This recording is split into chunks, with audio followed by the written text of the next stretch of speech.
রাতে চিকিৎসার জন্য লন্ডন যাচ্ছেন বিএনপি চেয়ারপারসন খালেদা জিয়া। চলছে শেষ মুহূর্তের প্রস্তুতি।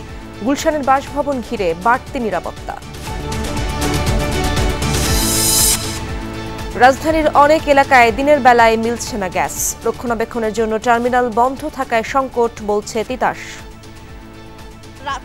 রান্না করে রাখি, দিনে তো গ্যাস পাওয়া যায় না। বেশিরভাগ সময় দেখা যাচ্ছে আমরা বাইরে থেকে খাবার নিয়ে আসতেছি, এটা আমাদের জন্য খুবই কষ্টের হয়ে যায়। প্রায় 1 মাস পর মুক্তি পেলেন ভারতে আটক 90 জেলে ও নাবিক।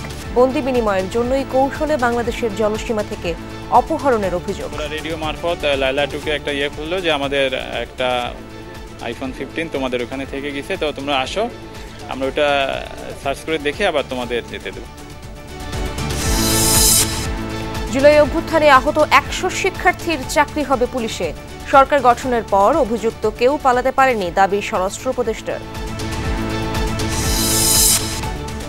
ডামি নির্বাচনের জন্য ইসি সহ দায়িত্বশীলদের বিচার চান বিশ্লেষকরা। রাষ্ট্র সংস্কারের পাশাপাশি রাজনৈতিক দলগুলোকে গণতন্ত্র চর্চার তাগিদ। আওয়ামী লীগের এই অবস্থাটা মূলত তাদের দলের মধ্যে গণতন্ত্র না থাকার একটা প্রবণতা। এইটা বাংলাদেশের অন্যান্য দলগুলোর মধ্যেও আছে। সংস্কারের দরকার আছে, কিন্তু মেইনলি হলো রাজনৈতিক দলগুলোর মন মানসিকতা বদলাইতে হবে। বঙ্গবন্ধু জাতীয় স্টেডিয়াম সংস্কার প্রকল্পে কচ্ছপ গতি। 39 কোটি টাকার ফ্লাড লাইট আনা হলেও ওজন বইবার শক্তি নেই পুরনো টাওয়ারের।